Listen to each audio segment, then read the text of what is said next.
слушаме? Ако сте млада личност од Скопје или воопшто од Македонија, веројатно не ви текнува на некоја година во животот кога не се зборувало за загадувањето. Секогаш бил или воздухот, или водата, или почвата, секогаш имало проблеми кои што ги зборуваат некои луѓе, знаете дека се проблематични, ама не сте баш сигурни како се одразуваат на нашето здравје. Ако сте постари, можеби ќе ви текне на некоја година кога немало такви проблеми, но во суштина факт е дека загадувањето сите нас во просторијава, во помала или во поголема мера, не за сега. Ќе имаме видливи или невидливи последици, веројатно во најголем дел од нашиот живот, и токму тоа е главната тема на овогодинешниот аргумент. Ќе разговараме колку мерките што се преземаат се соодветни или несоодветни за да го заштитат нашето здравје. Темата на која што ќе дискутираме денес, можете да ја видите наскоро позади мене, се уште не. Истата гласи: овој дом верува дека државата презема, односно не презема соодветни мерки за справување со загадувањето. Јас сум Вилдан Дрплјанин, член сум на МОВ 9 години, мислам, и уште од првиот аргумент во 2010 година видов дека аргумент е нешто што многу ретко се гледа во Македонија. Првиот аргумент беше на тема: овој дом верува дека проектот Скопје 2014 го напредува македонското општество, односно го напредува или не го напредува, и беше многу во тоа време контроверзно, бидејќи не можеше сегде да се види таква дебата. Мислам дека тоа што аргумент многу добро и уникатно го представува е организирано изразување, односно представува пример како би требало да се водат дебатите во општества кои што не се познати по тоа. Аргумент е настан кој што веќе 9-та година го организира Младински образовен форум, оваа година во соработка со Институтот за комуникацијски студии во склоп на кампањата Не игнорирај, реагирај, која што е финансирана од британската амбасада во Скопје, е спроведувана од Институтот за комуникацијски студии, и малку повеќе околу организацијата и целиот настан ќе ви каже извршниот директор Димитар Низамовски.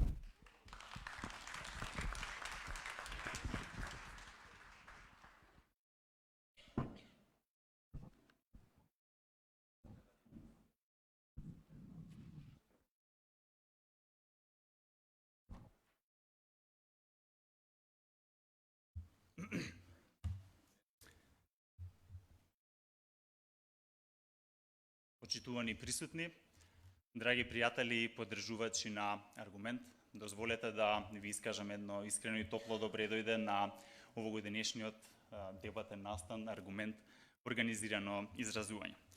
Како што кажа и Вилдан, изминативе 9 години Младински образовен форум работеше на креирањето и формирањето на концептот на аргумент, меѓутоа и на неговото позиционирање во јавноста како еден препознатлив бренд, особено за сите оние кои што се заинтересирани да слушнат и да видат една квалитетна дебата, една структурирана дискусија и всушност едно понудување на аргументи кои што се вокализирани од страна на самите истакнати јавни личности кои што токму тука се имаат појавено како говорници изминатите години, без разлика дали биле од областа на економијата, политиката, граѓанскиот активизам воопшто, односно државниот сектор, приватниот сектор и граѓанското општество во нашата земја.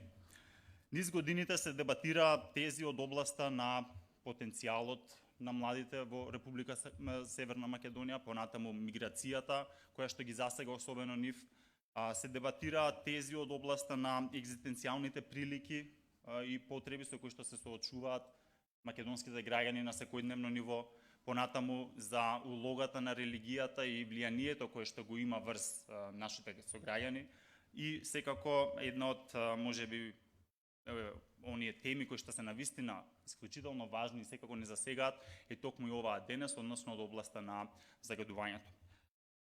Тимот на МОВ секогаш се обидува да ги идентификува реалните и актуелни потреби и особено оние прашања кои што се од јавен интерес и да понуди една организирана дискусија според однапред и прецизно утврден формат, токму затоа што всушност една и од стратешките определби на Младински образовен форум е влијанието на подобрување на јавниот дискурс, развивањето на критичката мисла пред се кај младите и воопшто кај сите граѓани на нашата држава и структурата на говорење во јавниот дискурс, затоа што всушност сметаме дека ова и аргументацијата представуваат еден витален услов за една конструктивна и продуктивна дискусија. Дополнително, токму преку ваквите настани, Младински образовен форум се обидува и да иницира една јавна дискусија, да постави едно соочување, особено на јавните функционери и политичарите од една страна, но и представниците на граѓанските организации и воопшто неформалните движења, иницијативи и граѓански групи кои што ќе ги соочат и ќе ги спротивстават своите размислувања, гледишта и аргументи, а токму преку учеството на публиката всушност ќе запознаат и пошироката јавност и имаат прилика да се вклучат во креирање на соодветни политики, мерки и секако заеднички да изнајдеме решенија кои што понатаму би адресирале определени потреби и барања. Овие алармантни потреби, можеби и прашања од јавен интерес, иако се однесуваат токму на сите нас, во најголем дел секако не ги заобиколуваат и оние кои што се на власт избрани токму од народот. Оваа година пред нас се наоѓа една теза која што можеби се однесува и на еден навистина загрижувачки тренд кој што ете и во изминатиот период и годините наназад на глобално ниво се повеќе зема поголем замав. Меѓутоа, од овој тренд секако не е поштедена и Северна Македонија. Напротив, дури статистиките покажуваат дека всушност има еден навистина висок степен на загаденост во загадување во нашата држава и за жал дел од нашите градови од нашата држава навистина и котираат високо на светските топ листи на загадени градови. Нашите сограѓани, односно сите ние, секојдневно се повеќе се соочуваме со различни здравствени проблеми кои што се токму и директно предизвикани од проблемот на загадувањето и мерките кои што се досега преземени или планирани од страна на централните и локалните власти за жал се покажуваат како недоволни или неефикасни затоа што навратете се неколку години наназад, но и оваа веќе во текот на месец ноември од оваа година се соочивме повторно со едно прилично високо ниво на загадување.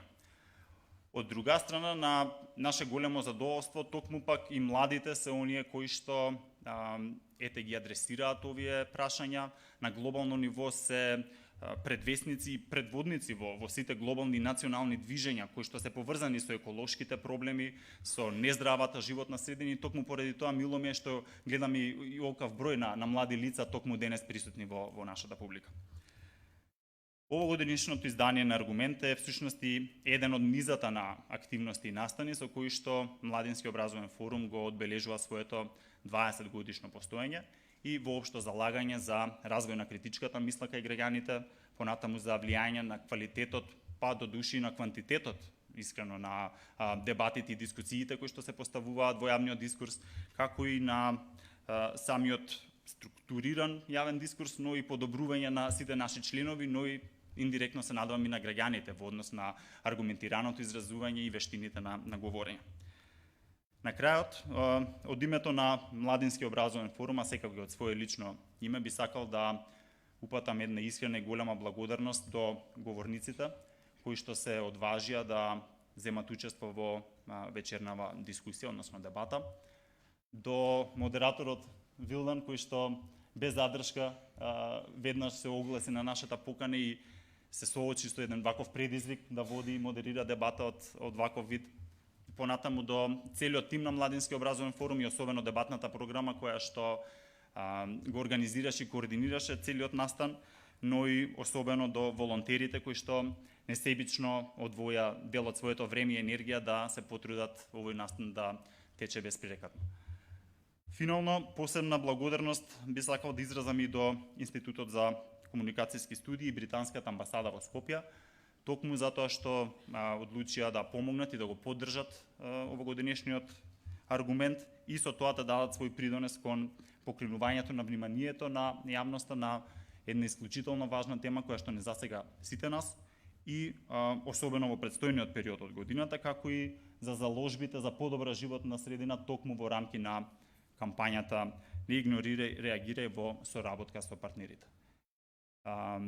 Финално, секако и вам би сакал да ви се заблагодарам, односно на присутните во оваа публика, затоа што се надевам дека има една искра кај вас која што како загрижени, заинтересирани граѓани би сакале да ги слушнете мерките и предлозите кои што ќе се однесуваат на справување со овој феномен, со оваа катастрофа која што сите нас не засега, но и ве охрабрувам директно да се вклучите во дискусијата со ваши прашања, коментари и сугестии за конкретни предлози и политики и секако да уживате во вечерта. Ви благодарам за вниманието и ви посакувам конструктивна и успешна дискусија и дебата.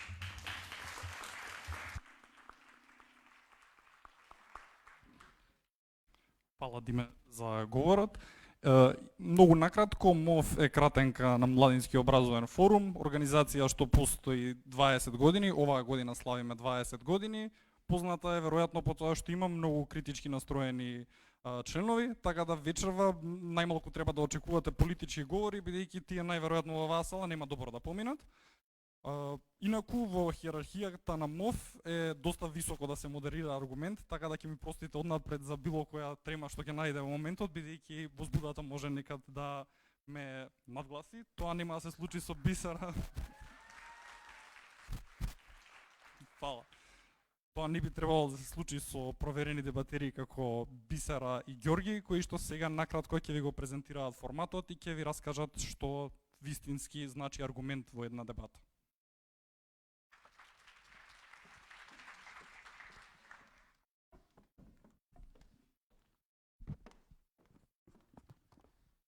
Добро вечер на сите, јас сум Ѓорѓе. Јас сум Бисера. Членови сме на дебатната програма на Младински образовен форум веќе неколку години. Во нашето досегашно искуство како дебатери, тренери или суди сме биле сведоци на многобројни дебати од различни теми. Но несомнено, секогаш најдобрите дебати се случуваат на настанот наречен аргумент. А всушност, што е дебата? Дебата пред се е организирана и аргументирана дискусија помеѓу два тима, два или повеќе спротивставени тимови кои со своите аргументи, односно ставови, ја бранат или напаѓаат тезата. Дебатата по природа е формална и компетитивна, односно има задача, односно за цел да ги оспори сите прашања кои може да ги покрене дадениот проблем преку конкретно структурирани прецизни аргументи. Во дебатата која ќе ја проследиме вечерва пред нас стојат два спротивставени тимови составени од по 3 говорници кои со своите аргументи, односно ставови, ќе ја нападнат или одбранат тезата. Сега малку за денешната теза. За да има една дебата, треба да се има дебатлива тема која што наложува спротивставени видувања и ставови. Во формалната дебата таа тема се нарекува теза. Како што денеска можеме да видиме, нашата денешна теза е овој дом верува дека државата презема, односно не презема соодветни мерки за справување со загадувањето. Се извинувам. Фала многу. Не е било единствениот што има трема. Тезата што денеска дебатираме е изведена од темата на екологија и животна средина и плюс е конкретно концентрирана на загадувањето и на справувањето со истота.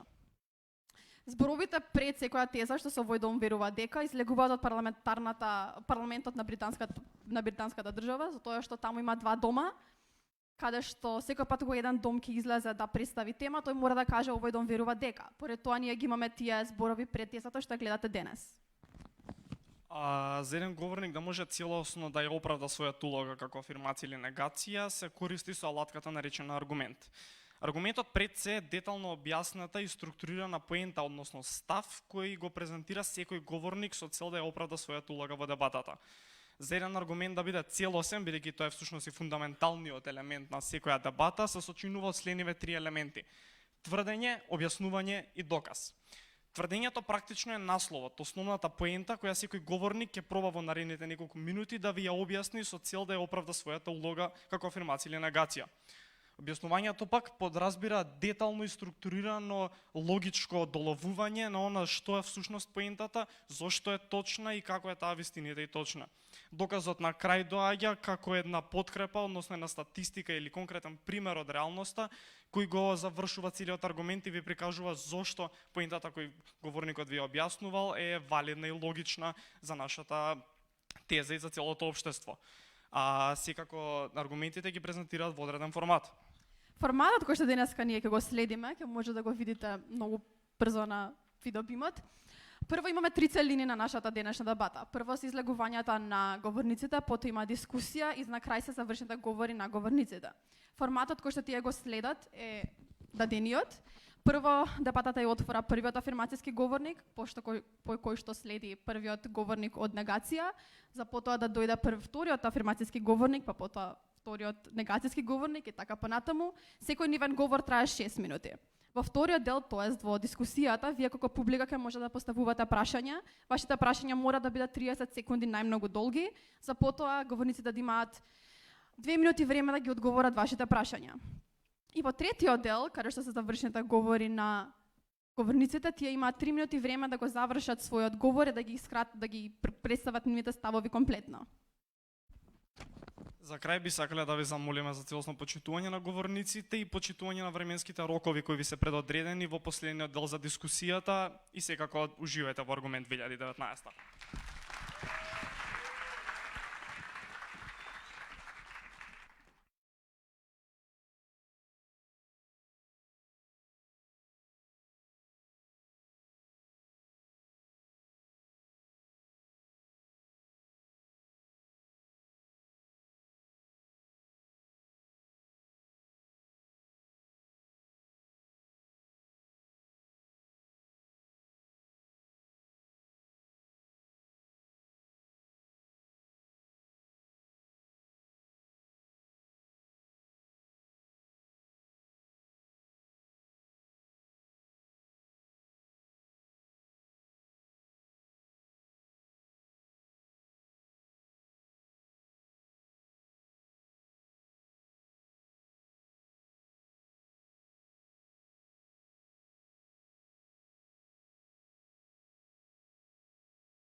Така да многу накратко ќе се обидам да ја представам тезата со бројки кои што повторувам ги имам добиен од медиумите за никој да не ме спори во говорите. Македонија дише најзагаден воздух во Европа. Ако некој успее да го оспори тоа, можеби ќе се согласиме сите дека ако не дишеме најзагаден воздух во Европа, дишеме еден од најзагадените воздуси во Европа, затоа што на вистина секоја година имаме проблем со загадувањето и едноставно ако прошетате низ Скопје не можете да се снајдете од цел тој смог. Секоја година некои бројки велат дека најмалку 1300 луѓе годишно умираат од болести поврзани директно со загадувањето. Каде се проблемите, од каде извира сето ова загадување, на различни места ќе прочитате различни информации. Некои информации велат дека загревањето може да придонесе за најмалку 2/5 од вкупното загадување во градот. Некои велат дека 1/5 отпаѓа на палењето, што останува 2/5 на неодредено, некои велат дека тоа се фабриките, некои велат дека тоа се некои други извори. Може да се спори на различни страни, но факт е дека Македонија секоја година губи најмалку 300 милиони евра, тоа е некаде околу 2,5% од нашиот БДП, директно поврзано со загадувањето и со последиците што ги оставаме на животната средина. Тука се луѓе кои што знаат многу повеќе од мене на оваа тема И заради тоа, како прв говорник, ќе го представам заменик министерот за животна средина, кој има 6 минути да го представи својот говор. Повелете.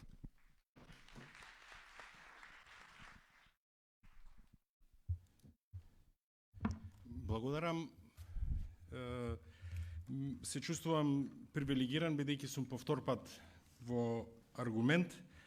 Не мислам дека ова е храброст, туку мислам дека е одговорност за тоа што да бидеме овде и верувам во мерките кои што сме ги зацртали, затоа дебатирам дека овај дом верува во мерките кои што сме ги направиле.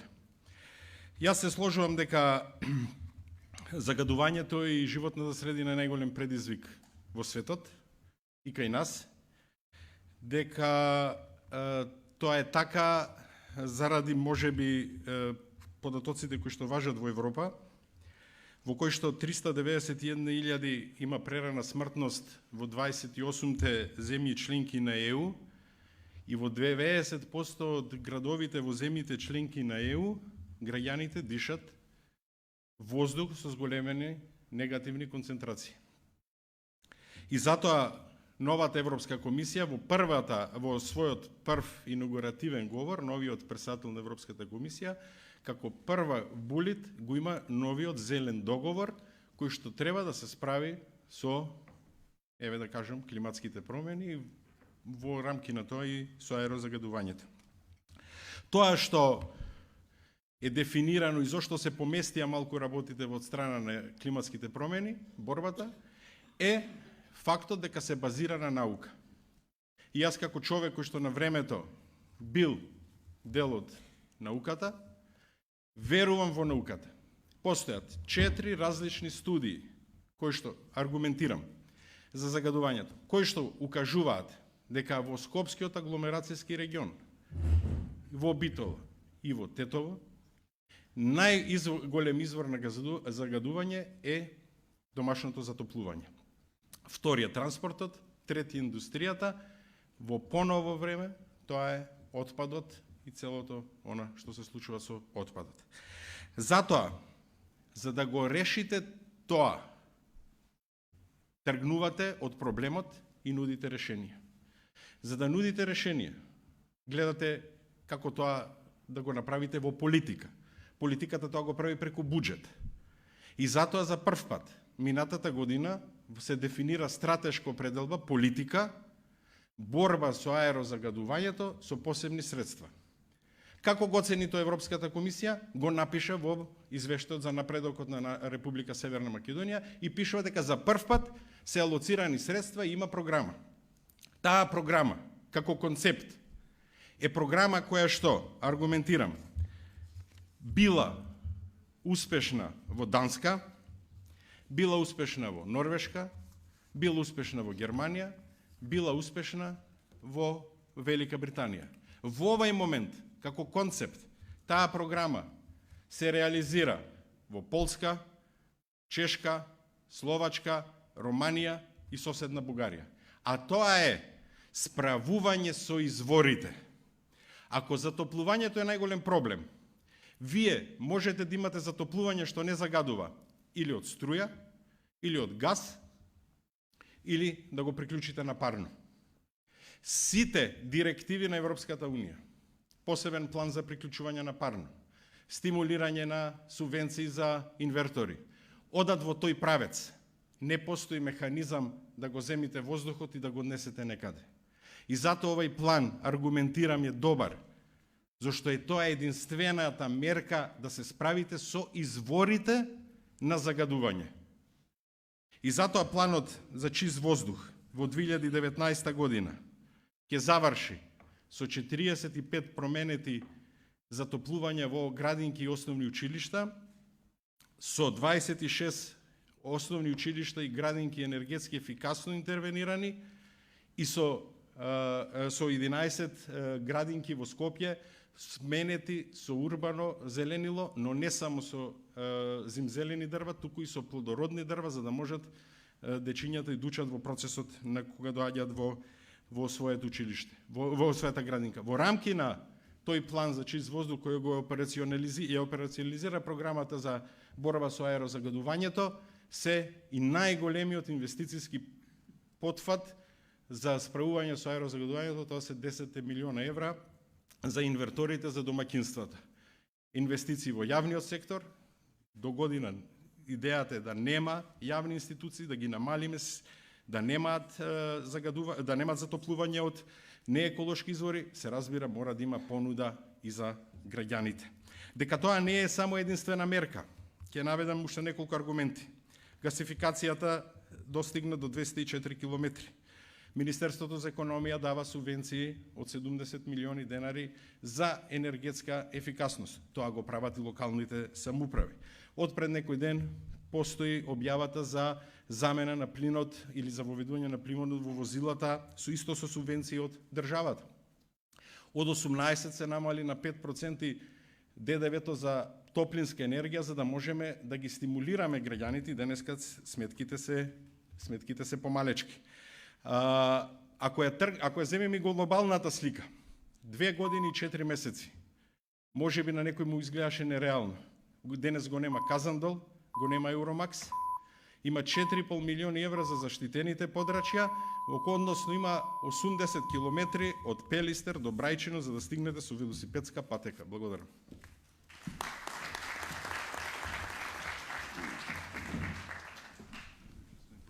Благодарам за говорот. Главните 3 поенти се дека за прв пат стратешка определба е борбата против загадувањето и е ставено на ниво на справување директно со изворите на загадување. Втора точка дека градинките, основните училишта и јавните институции имаат план со кој што ќе ги намалат ќе го намалат загадувањето со тоа што ќе го променат начинот на кој што ги загреваат местата во кои што се одвива наставата или работат, и конечно дека третата точка намалување на трошоците за загревање со извори кои што не ја загадуваат животната околина. На овие тврдења и овие мерки ќе одговори Невена Ѓоргиевска од Одва иницијатива и ќе ни каже што не е во ред, односно зошто овие мерки може да бидат посоодветни или не се воопшто соодветни. Повелете.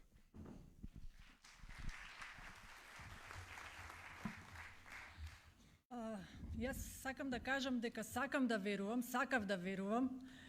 Искрено на почетокот и се надевавме дека ќе имаме некои поместување, меѓутоа после 2 години не можам да кажам дека не само што не верувам во мерките кои ги преземаат, туку сум тотално разочарана и тоа ќе се обидам да го докажам со одредени аргументи. Прво ќе се навратам на податоците што ги кажа заменик министерот, а потоа ќе ги кажам моите замислувања во однос на спроведувањето и на имањето мерки во поглед на справувањето со загадувањето во нашата земја.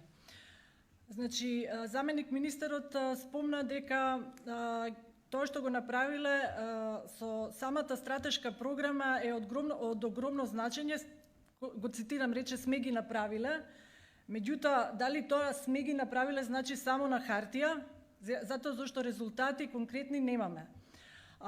Исто така, некој вид изговор е тоа што и во 20 други земји во ЕУ веќе имаат проблем со аерозагадување. Ке нив проблемот во аерозагадување е надминување над граничните вредности неколку дена во годината.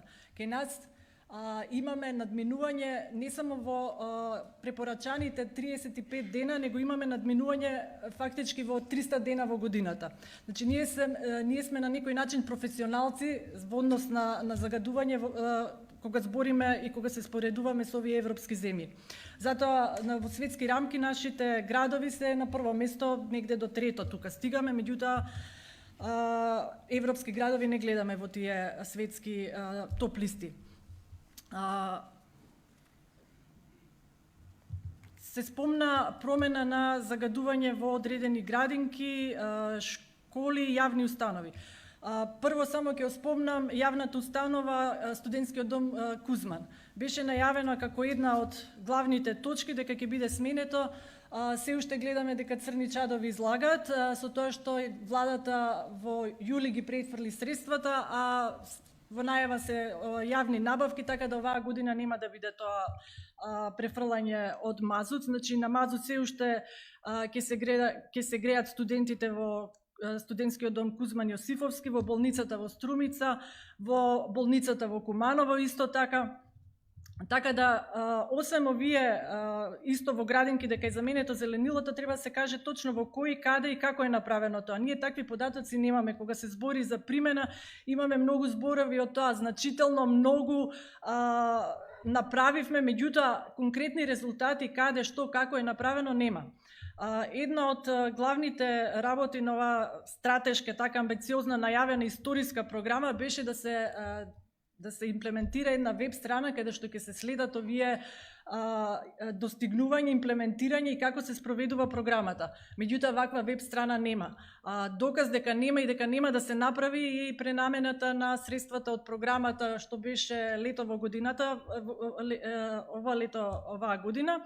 Така да, иако беше понудено изработки на бесплатна веб страна од Горијан Јовановски, во моментов немаме ништо за следење на оваа програма. Значи ги имаме само тие презентации, јавни настапи, повеќе пиар, така да од она што ние успеваме да ги најдеме податоците по сите тие изјави, веб страни на одредени институции како идат работите, сме тотално разочарани бидејќи еве имаше најави за промени, законски промени во поглед на инспекцијата, правилникот кој беше за промена на граничните вредности се менуваше само еден член. Значи, бевме вклучени во работната група, имавме негде околу 3 месеци состаноци, а 6 месеци тој закон беше заглавен меѓу институциите, така да конечно после 8-9 месеци се стави во употреба. Една од првите мерки на оваа стратешка историска програма беше мониторинг на квалитетот на воздухот. Беше најавено, конкретно од заменик министерот, негде 10 декември на една јавна трибина, во јавен настап на телевизија, дека овие мерни инструменти сите ќе бидат заменети, ќе бидат во функција до крајот на 2019 година. Планира средствата што ќе бидат употребени за нивна замена да бидат обезбедени од Шведската агенција за меѓународен развој и развојна соработка СИДА, и беше организирана и донаторска конференција. Се планира одредени средства, меѓутоа никаде не добивме информации колку средства се собрани, така да сметаме дека не се собрани воопшто средства и дека тие средства на кои тие се надева ќе морат да ги обезбедат сами.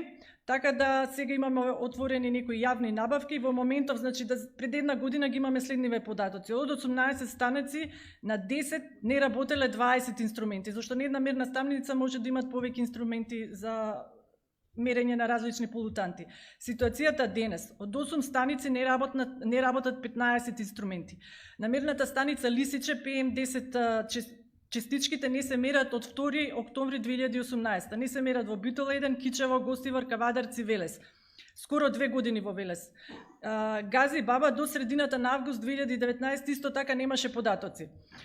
Така да имаме огромни дупки на податоци, некои податоци, некои други полутанти не се мерат и по 4 години. PM2.5 честичките, кои во светски рамки се веќе застапени многу повеќе, не се мерат само на неколку места, Скопје на 2 места, Тетово и Куманово. Не можам да опфатам све во 6 минути, ама затоа се тука моите екоактивисти, делови од тимот, така да се надевам, имам доста за што ќе збориме и ќе ги спориме овие тези.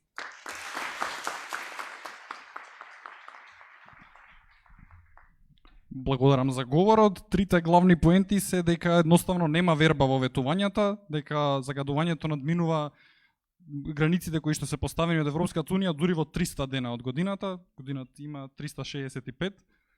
Само пренесувам сумирано од првиот говорник. Нема конкретни резултати и дека третата поента дека не се алоцирани доволно средства.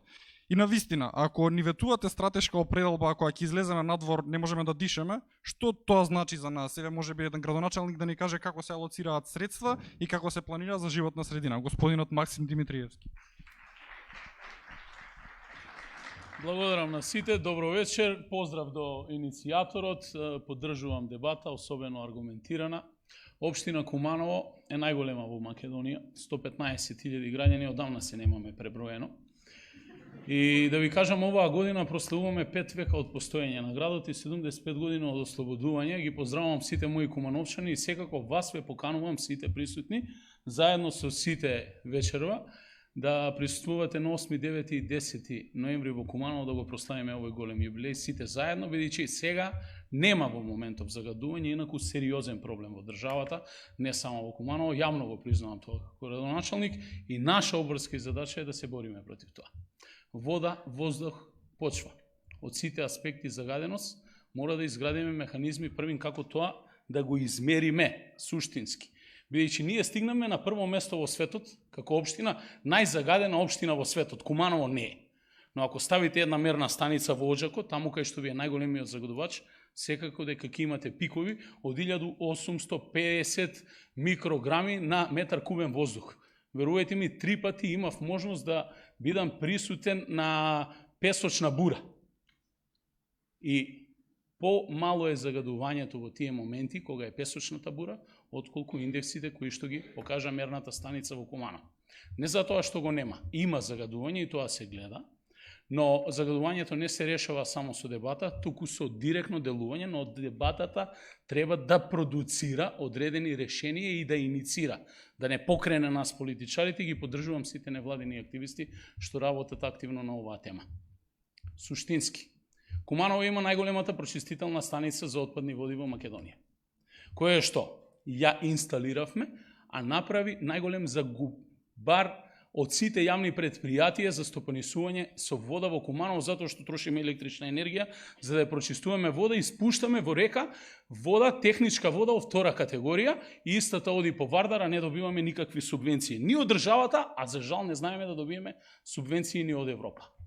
По однос на загадувањето на воздухот, која што е најактуелна тема, се слушнав информации дека некаде околу 20 години се мери загаденоста, PM10 честички, PM2,5 честички, до пред некоја година никој не ги спомнуваше.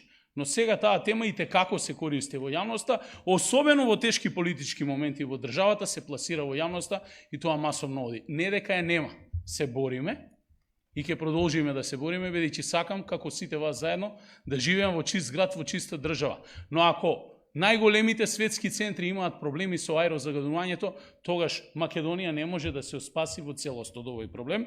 И да не зборувам за почвата, каде што има сериозни проблеми, бидејќи не знаеме и самите што се јадеме. Но да се вратам на она што значи загадување на воздух. Куманово се бори, минатата година донесовме долгорочна стратегија за борба со овој проблем, и тоа со краткорочни и долгорочни средства. Долгорочните мерки се гасификацијата, дополнително озеленување на нови зелени површини и справување, целосна стратегија со справување регионално со отпадот. За прв пат во Републиката ќе се изгради фабрика за преработка на отпад и тоа го работи Североисточниот плански регион заедно со Источниот плански регион. 18 општини сме здружени, добивме грант и заедно со владата туркаме проект за да конечно изградиме една фабрика за преработка на отпад, бидејќи еден од главните проблеми е што се создаваат диви депонии и отпадот не го користиме, туку се согоруваат самите диви депонии и имаме сериозни технички проблеми и доаѓа до дополнително загадување. Немаме тешки загадувачи во Куманово. Значи, најголем број на фабриките, ФЗЦ 11 октомври, комплетно гасифициран. Но имаме технички проблеми. Средства се потребни на општините за да можат да функционираат и овој проблем ние не можеме без државата заедно да го решиме.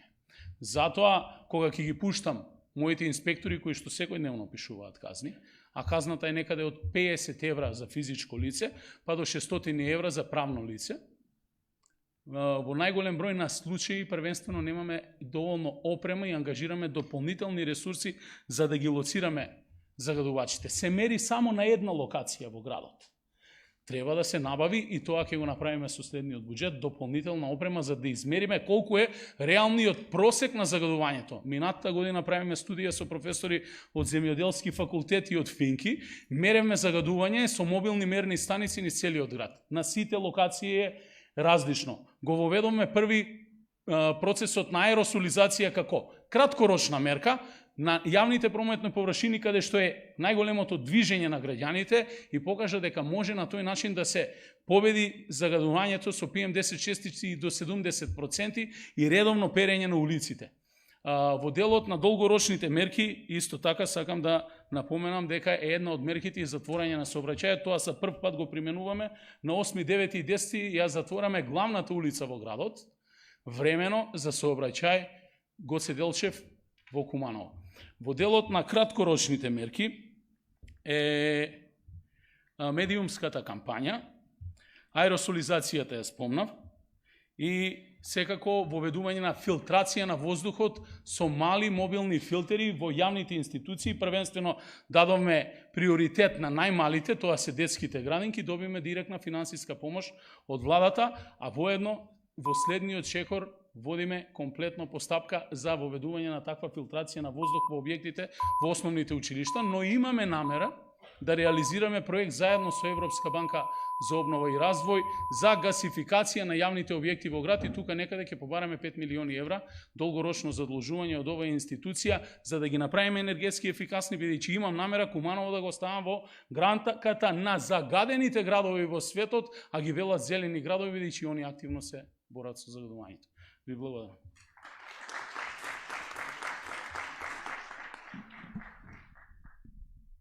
Благодарам за говорот. Една конзистентна линија на негацијскиот, на афирмативниот тим е дека се залагаат за проблемот, не го игнорираат, ставаат голем фокус на загадувањето и веруваат дека треба силна борба за да се намали загадувањето. Трите главни поенти од вториот афирмативен говор, дека не се секогаш коректни начините на кои што се мери загадувањето, односно дека некои мерни станици можеби се поставуваат на места кои што даваат нереални бројки, потоа загадувањето го представуваат како по сензационалистички на луѓето кои што ги читаат, да речеме, порталите и слично.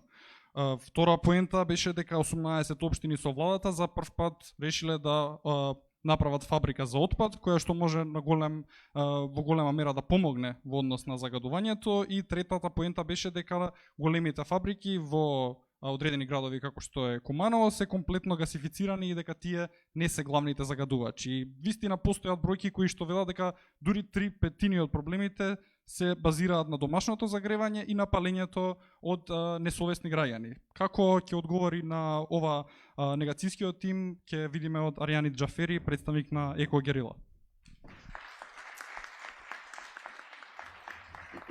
Благодарам.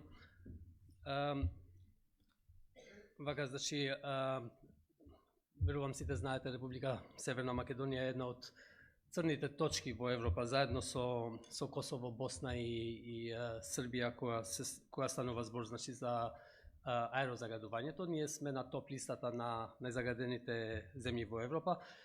Верувам исто така дека сите сме свесни колку тоа не чини како држава.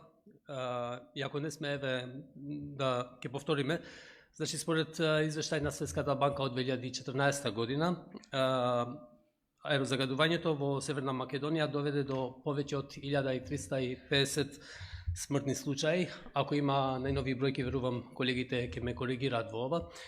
Финансиски и економски зборувано, ефектите од аерозагадувањето се преточуваат на илјадници работни дена изгубени на годишно ниво, или пак 253 милиони евра, што е 3,2% од бруто домашниот производ.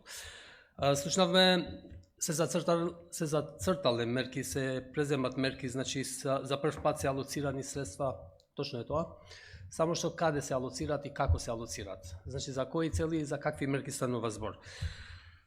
Овој дом тука верува дека државата не превзема соодветни мерки за справување со загадувањето. Зошто?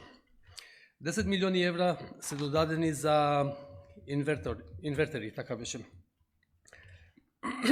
Значи, кога сме кај инвертерите, сакам да ви покажам некои работи, значи, кои треба да ги знаеме, дека таквите инвертери треба да завршат во семејства кои користат енергетски неефикасни уреди за грејење на тврдо и фосилно гориво, и за жал можам да сметам дека таквите семејства се можеби најсиромашните во нашето општество, и како резултат на тоа не верувам дека имаат енергетско ефикасни домови или изолирани, термоизолирани како што треба.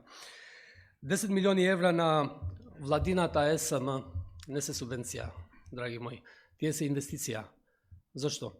10.000 нови корисници вклучени во мрежата на ЕВН, значи 12 мегавати на час повеќе струја, повеќе електрична енергија ќе треба, значи ќе користиме повеќе енергија за затоплување на тие домови. А знаеме и каде се произведува електричната струја. Рек Битола или пак значи термоцентралите произведуваат 49,6% од целата електрична енергија и не знам дали некој тука има потреба да му зборуваме за штетата и загадувањето што е направено од страна на рек Битола, значи која користи јаглен и јагленот е голем загадувач. Од друга страна, значи некаде 33,7% од струјата се произведува од хидроелектраните, кои исто така значи се или прават голема штета на животната средина. Додека само 0,4% е од соларната енергија, за која имаме одлични услови, но немаме добри закони да го субвенционира тоа. Слично како и во другите земји од Западен Балкан и во Северна Македонија, големи пари, значи до 42% од тоталните субвенции се за изградба на така наречени мали хидроелектрани. Тоа се 150 милиони евра субвенции за хидроелектраните, а нивниот придонесот на малите хидроелектрани во производството на струја во нашата држава е само 3%. Замислете, значи даваме 42% од тоталните субвенции, а ни враќаат само 3% од струја. Дали се овие потребните мерки, јас не верувам. Од друга страна, значи последните 8 од 2010 до 2018 субвенциите за малите хидроелектрани се зголемија за 7.000%, значи. А знаете кои веќе гради хидроелектрани? Тоа се луѓе кои се блиски со власта, сегашната и претходната. Значи, тука, како што реков, нема субвенции, тука е инвестиција чиста. Знаеме и кој произведува струја во државата. Друго,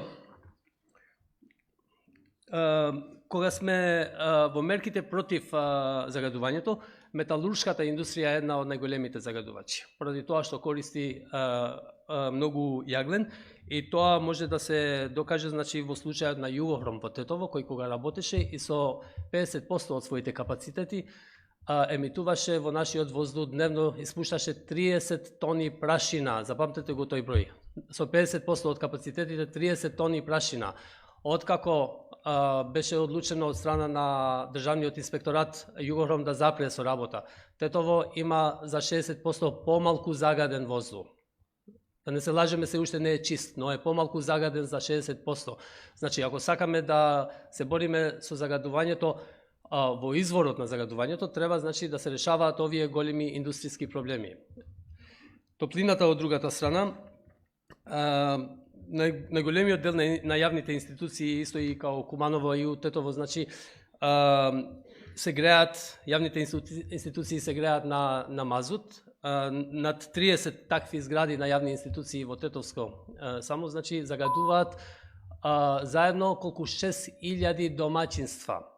И значи тука гасификацијата на тие 30 згради на јавни општински згради, да кажеме, или јавни институции, треба тие да поминат као први на грење со газ или, значи, со компримиран газ, како што имаме некои други случаи. Фала ви многу, повеќе подосна.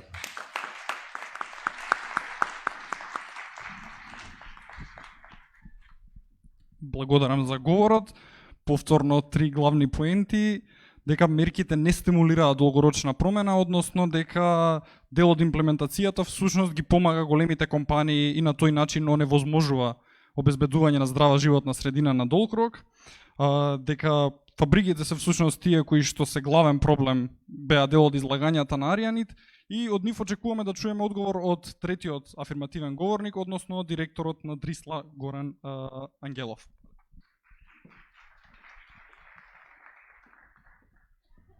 Добро вечер, ви благодарам. право на организаторот, што навистина ево организираме една дебата, аргумент, каде што можеме да дебатираме за многу битно прашање и ние така наречен афирмативен тим сме луѓе, го дишеме овој воздух, јадеме од онаа почва од која ќе ни донесат домат, пиперка, значи и ние сме дел од вас. Да не го заборавиме тоа. Јас сум татко на 4 деца, кои до вчера живеат сите во Скопје, сега живеат тројца. Значи јас сакам да имаме здрава животна средина, иако сум директор на депонијата Дрисла. Да не го заборавите тоа. Овој тим, афирмативниот, не е компактен тим. Ова е компактен тим. Вие сите сте компактниот тим кој сакаме да имаме здрава животна средина. Имаме представник на централната власт, кој е законодавен дом, локалната власт во која најголема мера се наоѓаат овие капацитети, така не лепдат негде во воздухот, и условно земено еден од потенцијалните загадувачи Дрисла. Тоа сме ние, депонијата Дрисла. Накратко, ќе се обидам, иако времето многу брзо тече, депонијата Дрисла основана 1994 година, бидејќи има млада публика, сакам да ги подсетам, пред тоа целиот отпад одеше во Вардариште. Депонијата Дрисла, за жал, некаква има несреќа во оној процес на континуирана работа.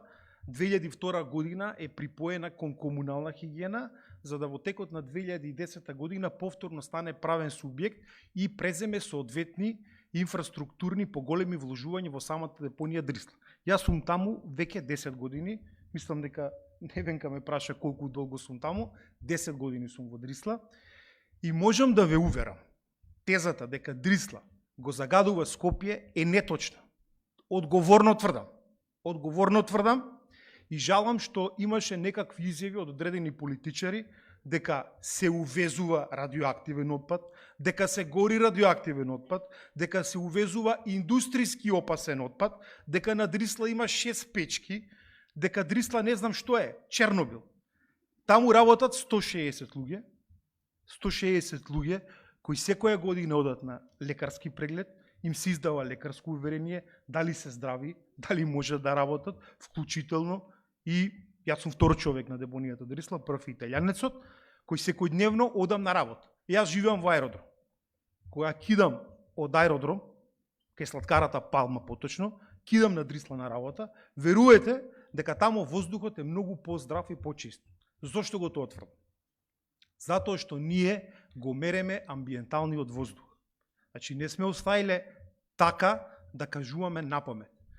Го мериме амбиенталниот воздух и за тоа многу брзо, еве прв пат пред вас, ќе го соопштам дека онлайн ќе биде поставена на нашиот веб портал моменталните вредности на амбиенталниот воздух, значи PM10, азотни оксиди, сулфур диоксид, јаглерод моноксид, сите оние загрижувачки условно земено параметри кои може да влијаат на нашето здравје, многу брзо. Јас и сега го имам тоа, значи можам да ви кажам сега моментално колку е во Дрисла.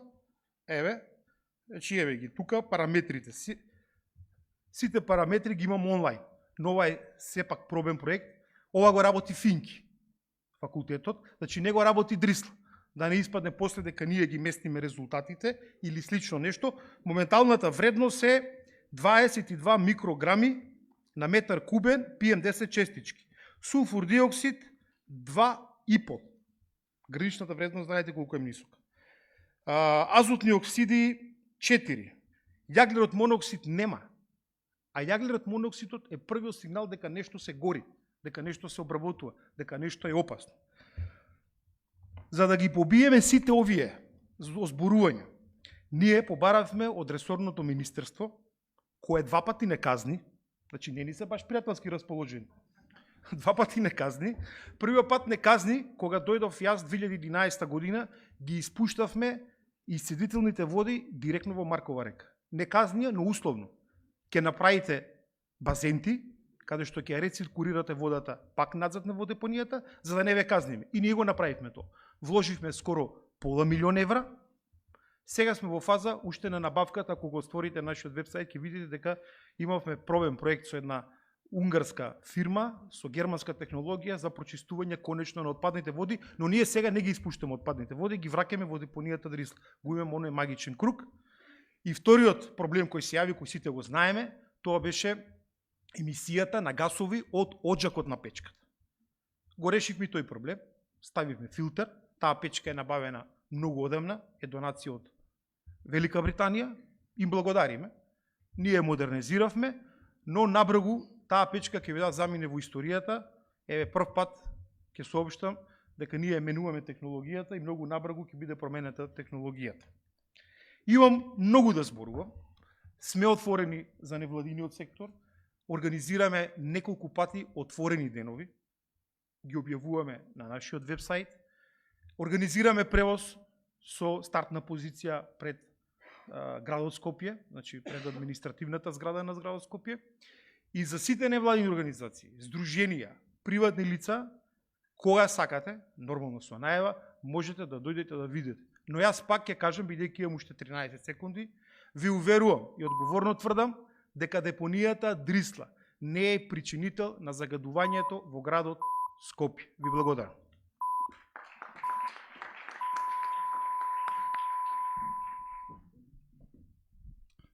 Благодарам за говорот. Се повика на здружување на капацитетите за заедничка борба против загадувањето.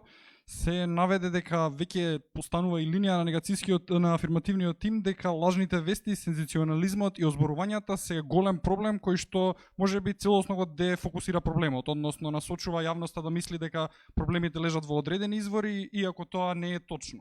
Односно беа наведени конкретни примери кога Министерството за животна средина реагирало на одредени постапувања на Дрисла и кога тие препораки биле имплементирани и било постапувано по тие забелешки. Колку од ова се согласува негацијскиот тим, ќе ни каже Стојан Велков од Здрава Котлина и Југоистокот против родниците на смртта.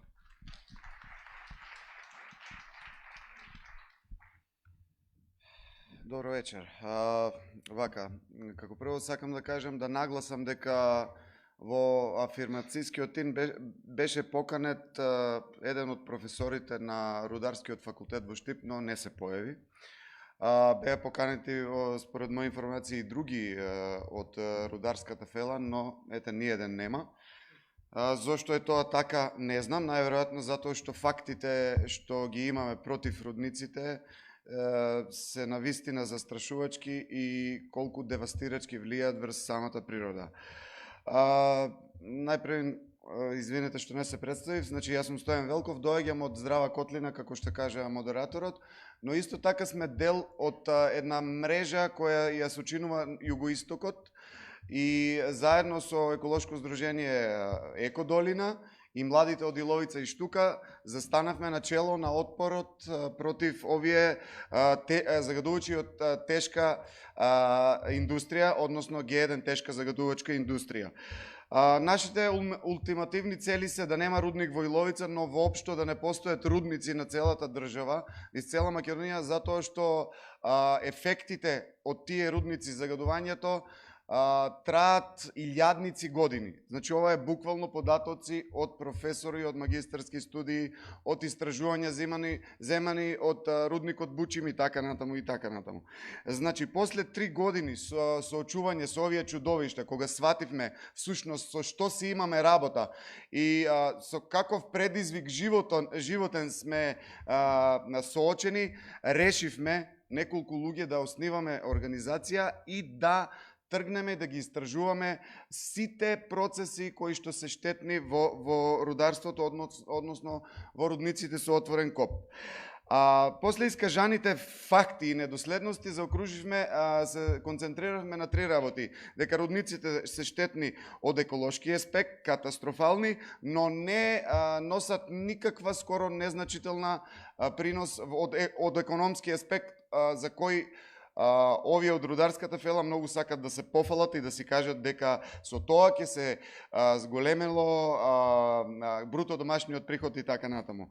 И во однос на рудникот Иловица имаме и правен аспект во кој сме сигурни и убедени, затоа што е така по документи, дека тие немаат никакво право да копнат ниту еден копач, а не да вршат минирање и да прават рудник таму каде што не треба. А тоа е над Струмичкото поле, кое сите знаете, е многу познато по тоа што произведува земјоделски производи кои се со висок квалитет.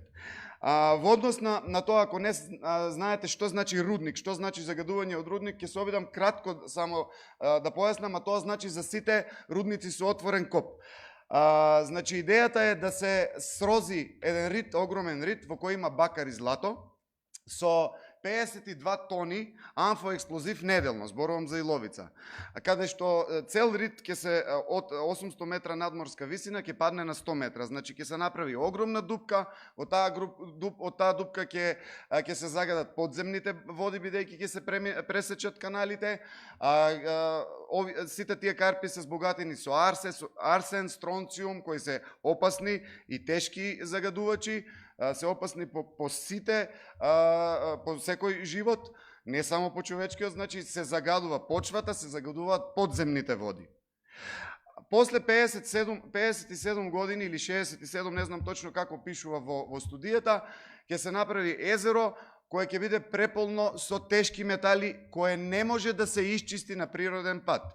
Овие од концесионерите немаат вложено банкарска гаранција за да можеме и понатаму да ги прочистуваме тие тешки метали, а на вистина илјадници години треба да се прочисти.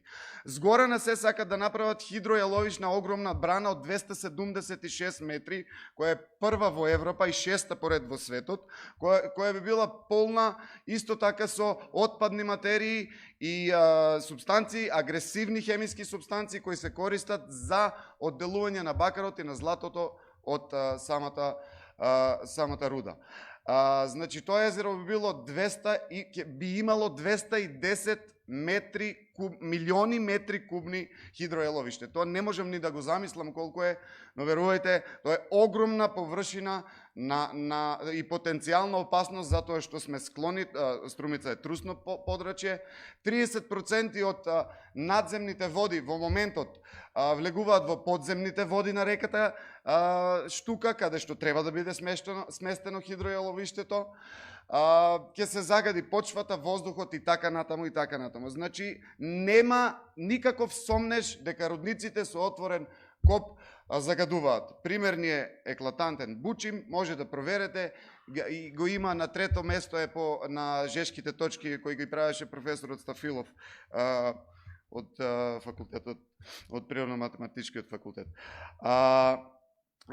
Од економски аспект, земјоделието носи за 23 години би донело 1,8 милиарди евра, а рудникот би донел 4 само, односно не се само, туку се во споредба со земјоделието 400 милиони евра, што е далеку помалку, затоа што немам ни време веќе. Од правен аспект би сакал да кажам дека концесијата е истечена. Зошто? 3 години веќе е истечена концесијата. Немаат никакви услови исполнето за да им се даде концесијата. Веќе Министерство за економија ја потпиша предлог одлуката за раскинување на концесијата. Моето прашање и прашањето на цел Југоисток и на иницијативата во Струмица е кога конечно ќе биде донесена конечна одлука за одземање на концесијата на концесионерот за Иловица Штука.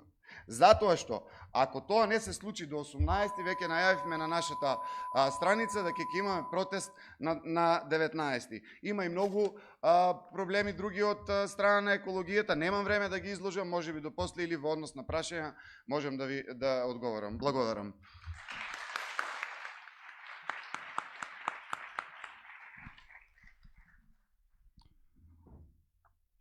Првата работа што сакав да ја кажам е да ги пофалам говорниците што се држаа до времето, ама малку го расипа тој впечаток, нема врска. Да ве потсетам дека можете да твитате и да пишувате на хаштагот аргумент МК и дебата МК, бидејќи сега следи најинтересниот дел од дебатата. Слушнавме од Стојан доста детално излагање за рудниците и малку дебатата како да се одвива на две паралелни линии, односно од една страна се нудат решенија на едни проблеми, од друга страна се посочуваат други проблеми. Така да сега вие имате можноста да ја структурирате. Ќе дадам само кратки насоки дека прашањата ќе треба да бидат концизни и прецизно да посочите на што сакате да добиете одговор. ќе можеме да земеме само по едно прашање од човек, бидејќи интересот е голем, така да ќе ве замолам конкретно да посочите кон кого го насочувате прашањето и да се представите кога го поставувате. Мислам дека тоа е се од инструкции, така да може тука имаме, таму имаме. Тука на почеток.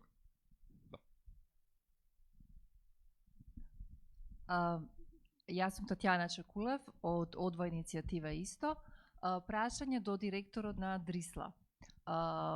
Две прашања во едно, дали Дрисла работи со профит и кога кафето е профит и зошто не работите согласно дозволата која имате, значи А интегрирана дозвола, усогласување со оперативен план, каде што стои дека треба да имате континуирани мерења на одредени полутанти кај инсенераторот, печката. Ќе земеме уште две прашања за да биде блок на прашања и одговори. Ве молам запишете го само прашањето за да добијат сите одговори. Имавме позади едно прашање. Може само да ги дигнете раците бидејќи тука малце послабо се гледа. Прашање до негацијскиот тим, врз основа на што ги споредувате мерките? Дали врз основа на високо развиените европски градови или врз основа на тоа претходно што било? И кажете ми за 2,5 години кој од овие градови успел да го реши загадувањето? Еден барем посочите. Подсетник само да станем и да се представувам, бидејќи јас како што гледате носам научари, така да може да не ве приметам. Здраво, јас сум Филип, студент на електро и во таа насока ќе продолжам. Прашањето е групно да речам, но ете ќе го поставам на негацијската страна, но не дека е насочено кон нив директно. Се зборува за многу бројки, статистика и метрики цело време. Би сакал да прашам кои се партнерите од науката и да речеме од можеби Државен завод за статистика или некое друго тело кое што ќе работи на толкување на статистичките податоци, бидејќи тука цело време зборуваме, луѓе умираат и Скопје е најзагаден град. Според која метрика? Постојат метрики кои што и при решен проблем на загадувањето никогаш не би го дале Скопје како еден од градовите кои што котираат добро. Исто, 1300 смртни случаи. Дали е тоа од бројот на вкупно диагностицирани? Дали е тоа од вкупниот број на луѓе? Дали е тоа како знаеме дека тоа е поврзано со загадувањето? Ова е исто една одговорност и на луѓето кои што ги прават статистиките. Потребна е сериозна инволвираност од аспект на толкување на статистички податоци, бидејќи ова е тема која што е важна и ова е еден концепт кој што мора да биде вметнат при изнесувањето и на решенијата и на проблематиките, бидејќи вака само одиме во насока на непроверување на факти и едноставно водење на реторики базирани на работи кои што можеби и не се вистините. Корелација и причинување на работите е многу важна работа. Благодарам на прашањата. Едно прашање за афирмативниот тим, две прашања за негацијскиот. Ќе одиме прво за афирмативниот, бидејќи тоа беше прво поставено, ќе одиме после со негацијскиот и нова тура прашање. Ви благодарам за прашањава. Се слушам Вања, така? Значи да, работиме со профит, како и секоја фирма што би требало да работи со профит. Ако работиме со загуба, не дај Боже, ќе ја затворат депонијата Дрисла. Нормално, но една битна работа. Различен е профитот од година до година, во зависност од тоа колку трошоци имаме, но една битна работа е, тоа морам да го кажам сега, пред сите вас овде. Значи, јас сум веќе 10 години таму, секоја година профитот се реинвестира во капитални инвестиции. Значи, тие пари не ги чуеме таму во некоја ќоше и да ги земат италијаните сегашниве газди, него секоја година носиме одлука за реинвестирање, ние тие пари ги реинвестираме. Зошто ги реинвестираме? Македонскиот отпад по цена е најнизок. 11,5 евра е тон отпад да се депонира во Дрисла. Збориме за комунален отпад. Соседниве градови, најблиски, Подгорица, е 28,32 евра, Белград е околу 45 евра, Загреб е преку 50 евра, Лјубљана, Италија преку веќе 80-120 евра. Значи, немаме ние такви големи акумулации на пари, па профитот да стои на страна и да го земе некој. За жал, или за среќа, го реинвестираме и благодарејќи на тоа реинвестирање ние сме направиле, речиси, скоро 4 милиона инвестиции. Косини, берми, изградба на онаа станица која ви реков, филтерот, има многу нови ваги, ставивме така да тоа се реинвестира. Што се однесува до второто прашање за интегрираната еколошка дозвола, а интегрираната еколошка дозвола се однесува на новиот инсенератор кој требаше да биде инсталиран кај што ќе имаме континуирано мерење. За стариот инсенератор, да, го немаме новиот инсенератор, јас веќе ви најавив, значи ние заради тоа ќе го промениме начинот, ќе одиме со стерилизација и ние мереме согласно препораките кои имаме добени од Министерството еднаш во текот на месецот.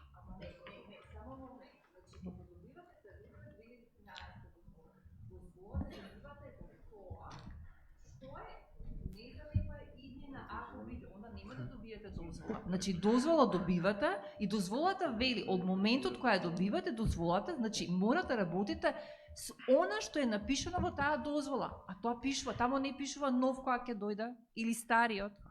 Инсенератор има, се гори медицински отпад, точка. Амо ние правиме мерење, значи ги правиме мерењата.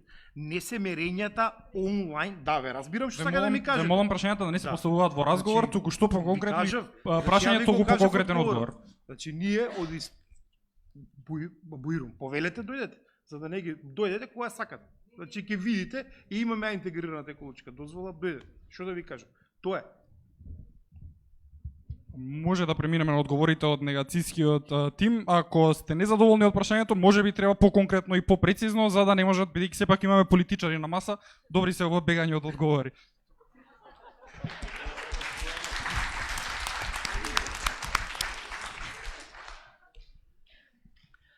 Прашањето беше како ги споредуваме мерките. Зашто би ги споредувале мерките со другите? Овие мерки што се направени тука не се преземени од други. Дај Боже да дојдеа странски стручњаци да направеа мерки специфични за овој реон и да ги зборевме за мерки кои се применливи во Париз, во Пекинг, па тука да ги примениле.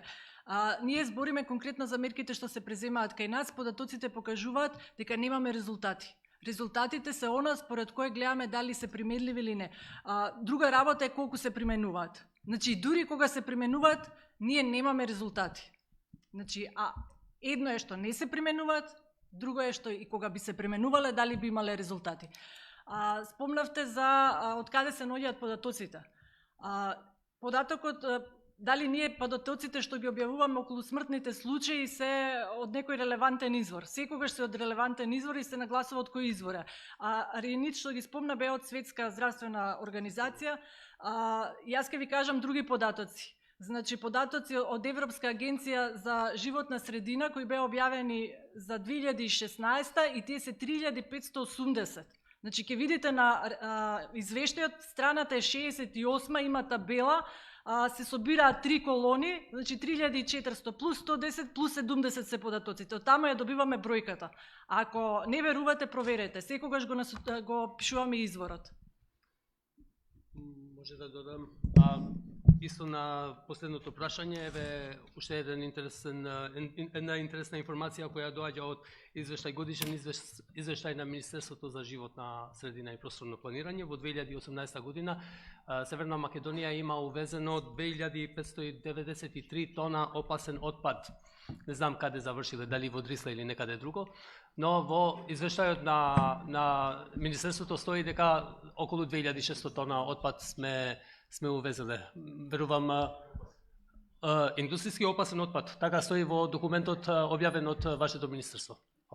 Не беше одговорено само прашањето врз основа на кои критериуми Скопје е најзагаден град во Европа, ако може некој од негацијскиот тим да... Врз кои критериуми?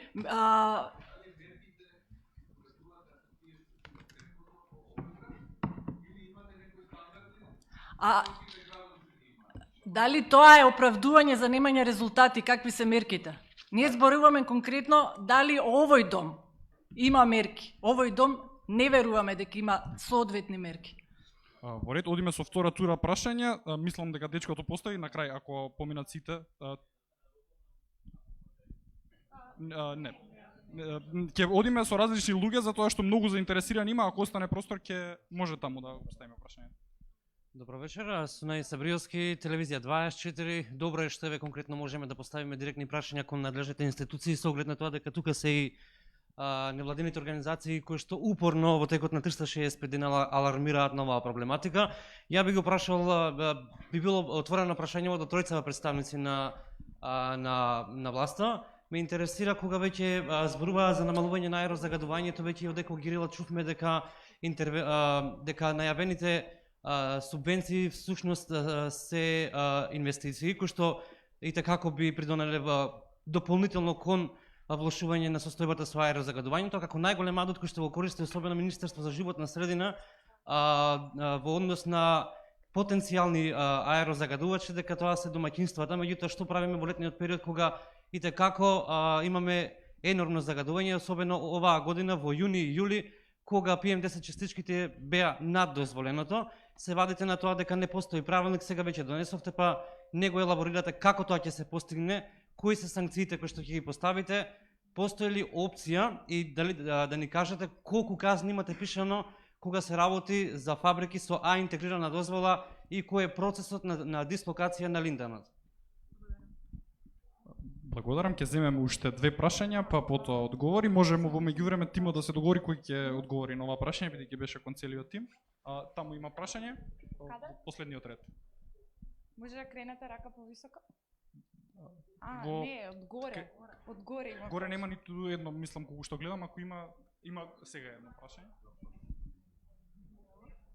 Нема ниту едно. Извинувам, мафтале дека нема таа прашање. Повелете, таму па тука. Славица Филиповска, новинар, да се надоврзам на прашањето на Аријаниц до заменик министерот Јани Макрадули, да ни каже конкретно дали имаат податоци колку фирми увезуваат отпад од странство, за каков отпад се работи и кој го контролира увозот. Благодарам. И уште едно прашање таму, предпоследен ред, пред вратата. Горан, прашање до директорот на Дрисла. Спомнавте реинвестирање на средства во висина од 4 милиони евра. Сепак тоа е мал дел од најавената странска инвестиција што требаше да биде од 70 милиони евра.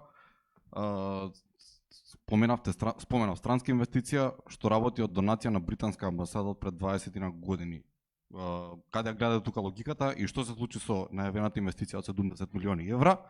И прашање до заменик министерот за животна средина, затоа што градоначалникот на Скопје Петра Шелева, колку што знам, одбил или имал причини да не учествува на дебатава. Што се случува со најавената кривична пријава до директорката на Централниот регистар од страна на градоначалникот, што се однесува до промената на сопствеништво на депонијата Дрисла? Сите три прашања за афирмативниот тим. Наскоро ќе истече времето за прашања, но ќе го продолжиме малку со надежда дека ќе можеме да ги одговориме сите прашања. Повелете.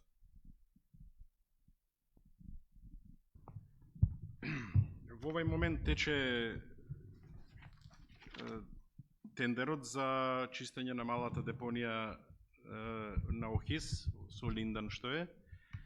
И тоа е исто така за прв пат после многу години што се случува. Ќе се обидам кратко да одговорам, аргументирано, без многу политика. Значи, тоа е факт.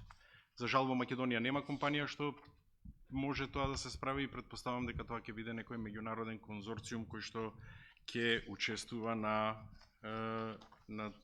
повикот. Пред некој ден, предпоставам и медиумите што ми го поставија прашањето, го проследија демантот од Министерството за животна средина и просторно планирање, во кое што Министерството нема издадено дозвола на Дрисла за увоз на отпад. За да увезете отпад во Македонија опасен, прво не можете да го везете за да го ставите негде. Тоа е забрането. Нити пак да го горите. Значи, такви работи нема. За да може да увезете отпад, вие мора да добиете дозвола компанијата од државата која што излегува, од нивното министерство, тоа се обраќа до министерството, до компанијата во нашата држава што го увезува, тоа добива дозвола и кога двете дозволи од министерството ќе се спојат, има една декларација за не запирање на границите, тогаш можеме да зборуваме за транзит. или за транспорт, кој што, повторувам, не може да се случи доколку тој се одлага или се гори. Не постои мерен инструмент во Република Северна Македонија што детектирал горење на радиоактивен отпад. И тоа е злобно кога се потенцира и е несоодветно само да создаде паника во меѓу граѓаните.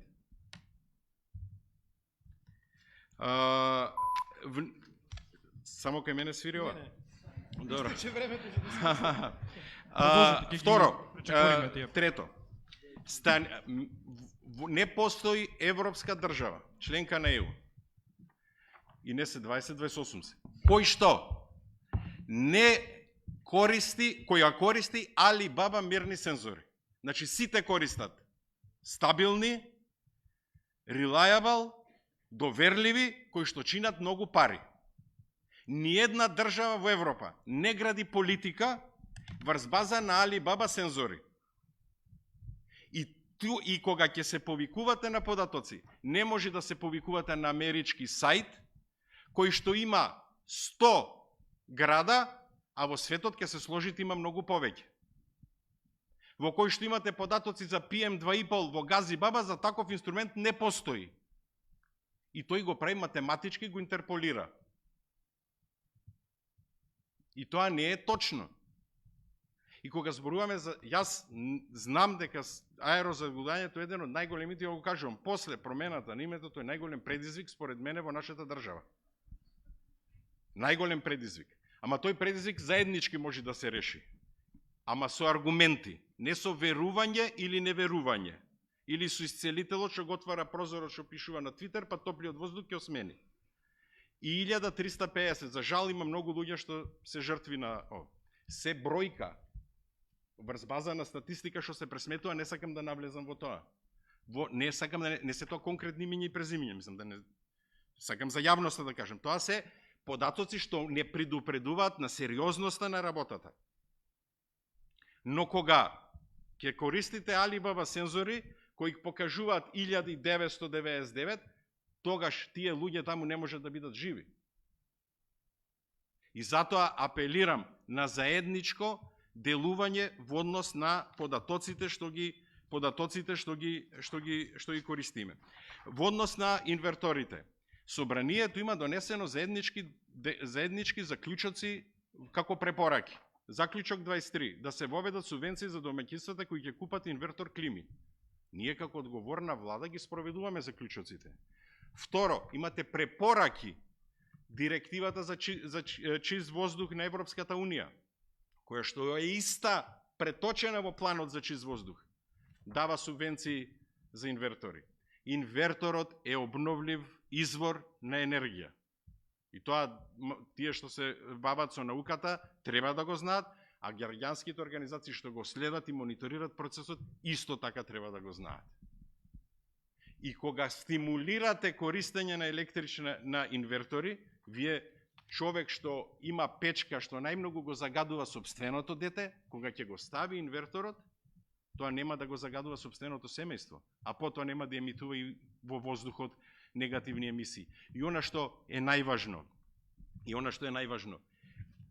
проектот со инверторите ќе помогне за намалување на аерозагадувањето. Вие денеска користите електрична енергија од различни извори, но и од увоз. Но повторувам, затоплувањето може за да не биде загадувачки или од газ, или од парно, или од струја. Не можете да измислите некако 15-то решение.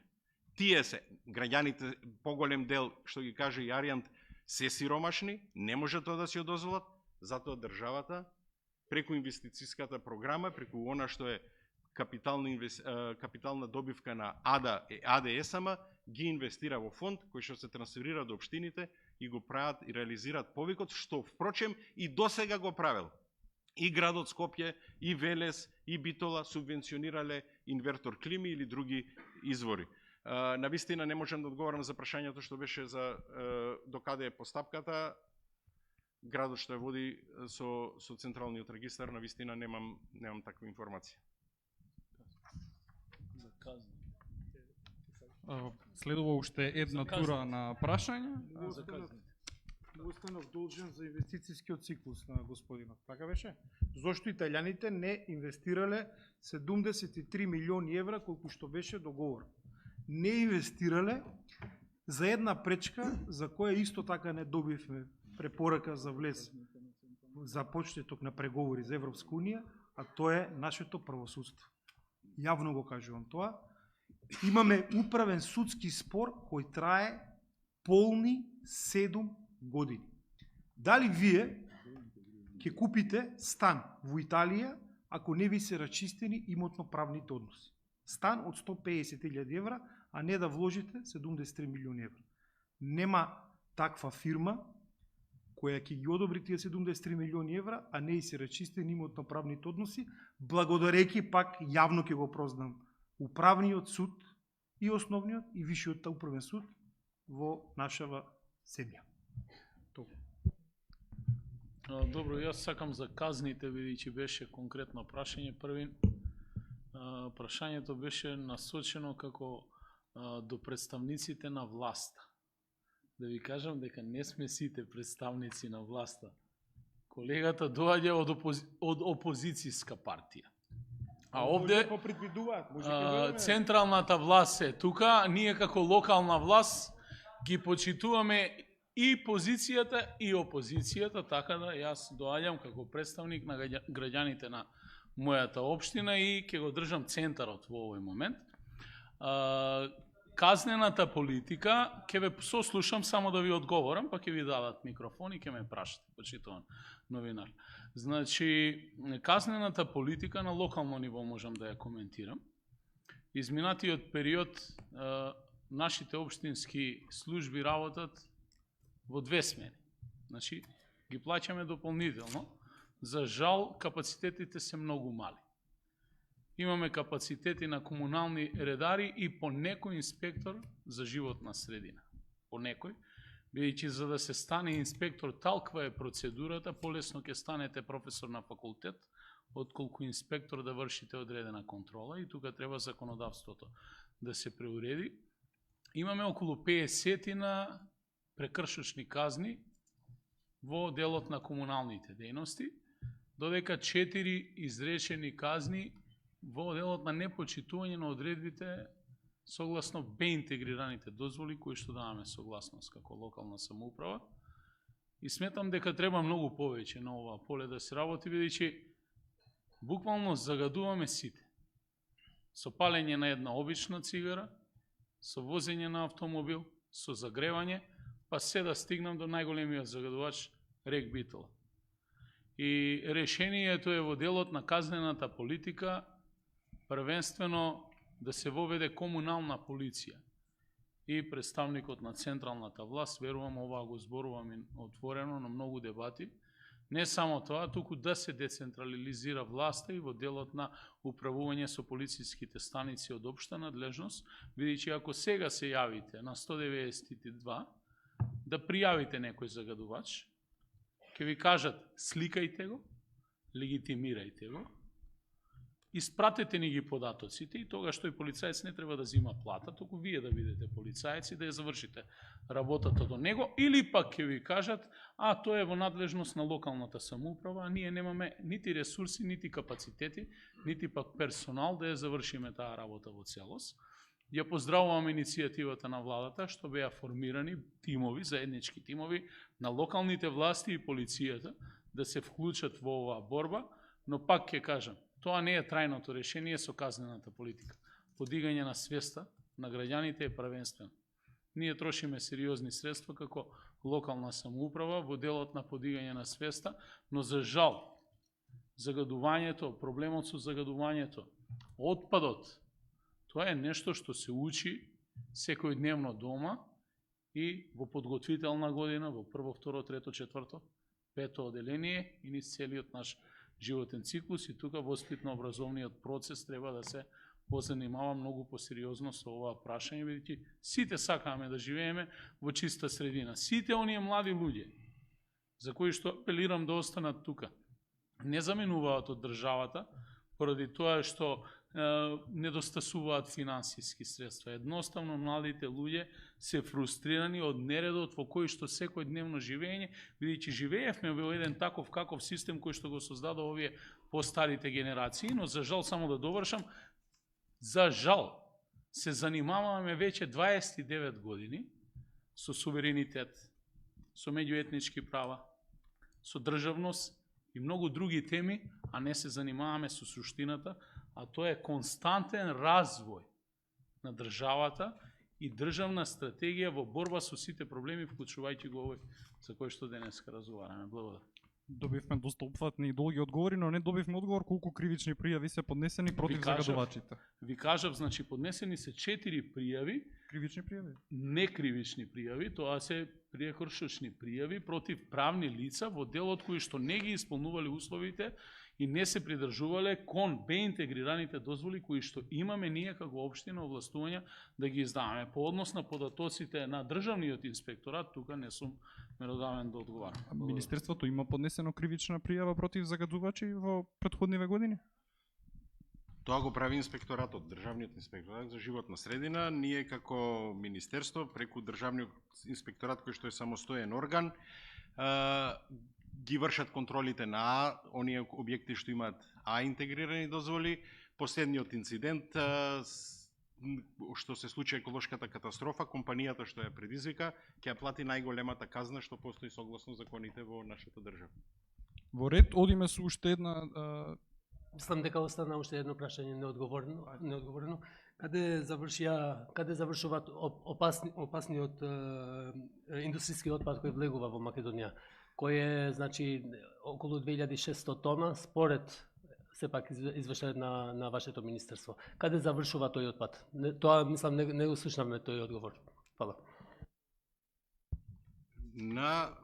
На веб страницата можете да ги најдете податоците на компаниите кои што се регистрирани и кои што го користат условот да внесат отпад, јас повторно кажувам, не станува збор за опасен отпад кој што е радиоактивен ако одите во тој правец. Инаку, се увезува, например, компанија која што користи и прави од пластичните шишиња, прави канчиња за јаготки кои ги извезува во Италија, бидејќи не може доволно да собере во државата, увезува пластични шишиња за да може да продава контејнерчиња мали за јаготки во Италија. И тоа е на листата на отпад што се внесува опасен во делот на компанијата. Значи ги имате тие табела извор држава, извор компанија, држава, одредиште во нашата држава и дозвола што има министерството. Иначе не може да влезе никако во системот. И повторувам, не може да се внесе отпад, особено не опасен или индустријски, кој што се одложува некаде или се пали. Значи тоа е забрането. За жал, поради временски ограничувања, ќе мора да се префрли дебатата повторно тука. Верувам дека сите говорници ќе останат понатаму и на коктелот, така да слободно ќе можете да им пристапите и да им поставите прашања. Ќе мора да преминеме на завршните говори по 3 минути на секој говорник, а понатаму на коктелот ќе може на секој од говорниците да им поставите прашања. Го повикувам најпопуларниот заменик министар во нашата држава да почне со својот одговор.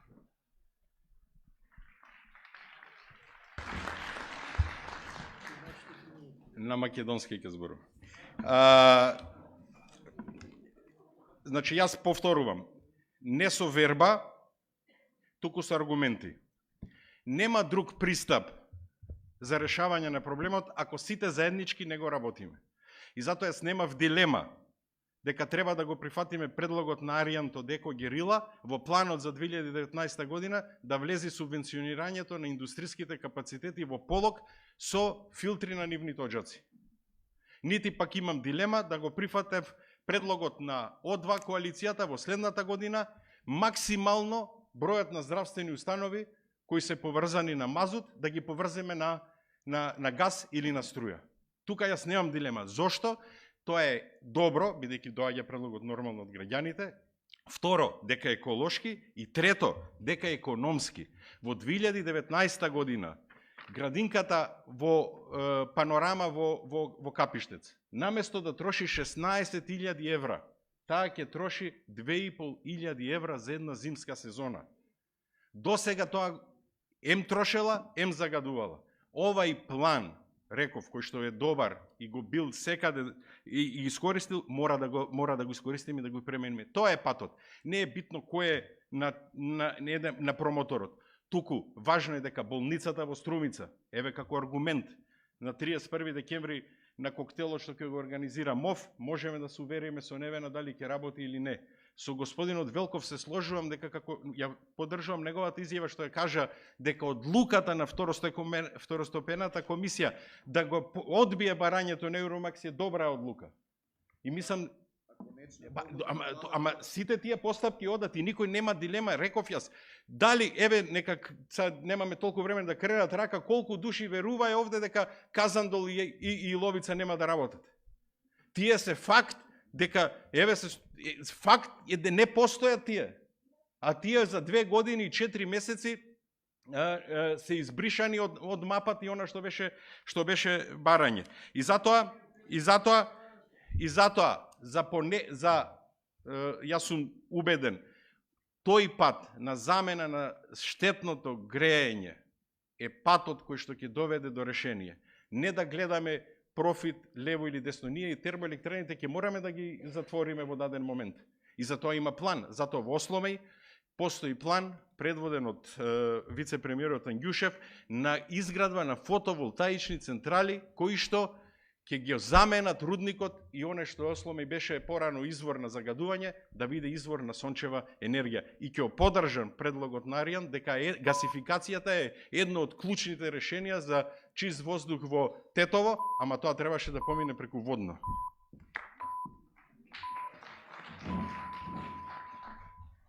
Благодарам за говорот. Ве молам, имајте предвид дека и покрај тоа што е жестока темата, во Македонија речиси сите теми се жестоки теми, не им упаѓајте во говор на говорниците, бидејќи сепак треба да си ја завршат својата мисла, имаат само 3 минути, така да за сите дополнителни прашања ќе ви бидат на располагање на коктелот. Ја поканувам од иницијатива да одговори на забелешките на заменик министерот.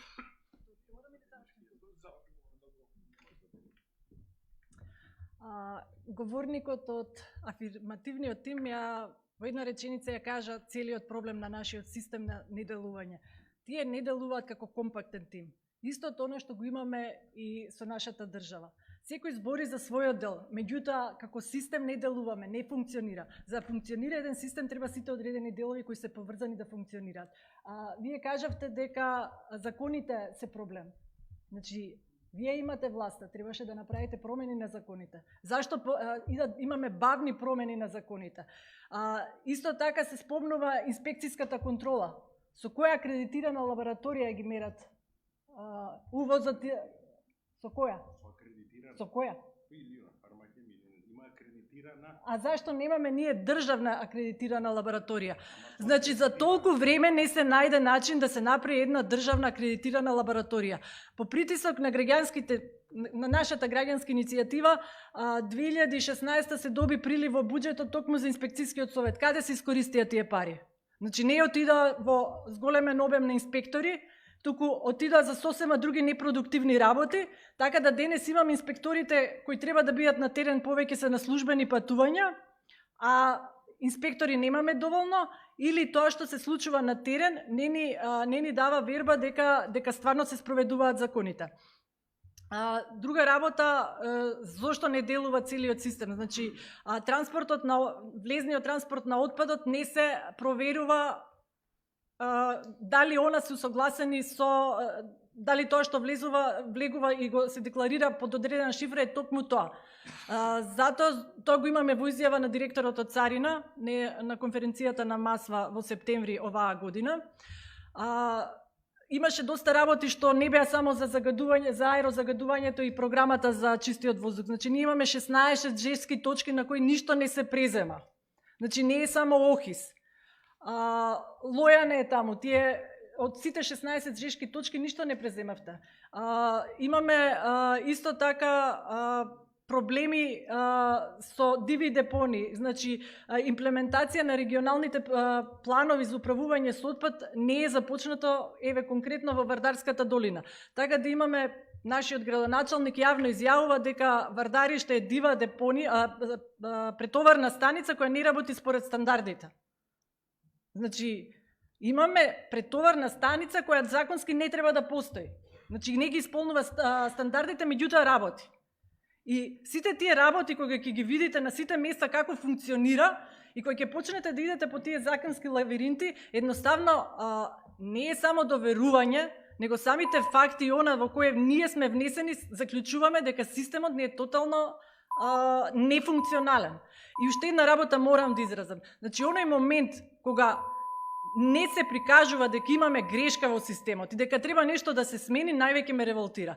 Дај Боже јас да не сум во право. Значи, дај Боже да грешам и да имаме чист воздух, а јас да сум во заблуда дека AliExpress станиците ме лажат, иако во Карпош 4 ја гледаме станицата од Министерство за животна средина.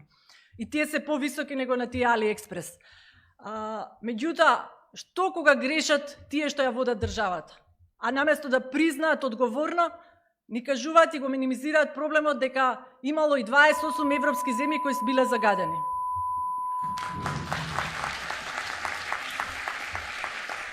Благодарам за говорот. На градоначалникот не му треба најава, време е за вторите завршни зборови. Тие што ја водат државата, кога ќе грешат, граѓаните ги менуваат. А јас дојдов овде да разговарам многу отворено со аргументи, затоа што сметам дека мора да се има одговорност и транспарентност. Многу е лесно да се напаѓа. Но кога ќе добиете обврска да работите нешто и да се сработи, тоа е потешкиот дел од работата.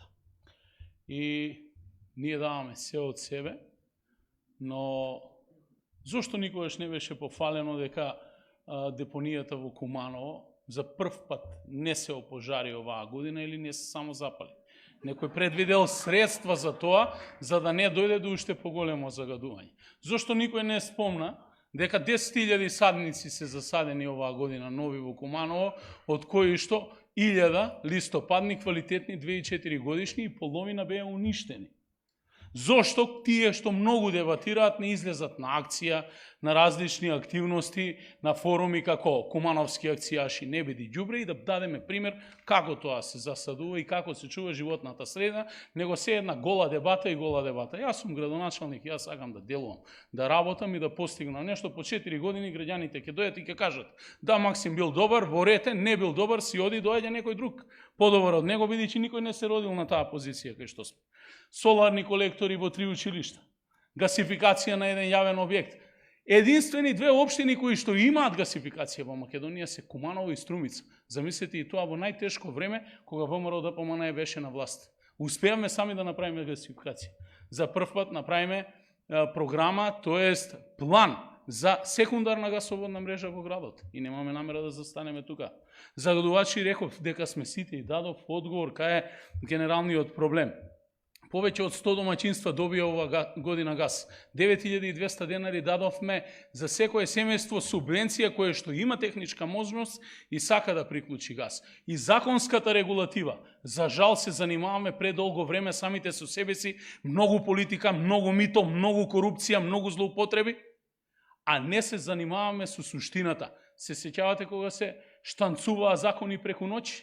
Значи, за една ноќ се менуваа закони по потребите на владеачката структура. Тоа сега не се случува. Но нема чаробно стапче кое што може да ја промени државата преку ноќ. Ова е еден долготраен процес. Македонија.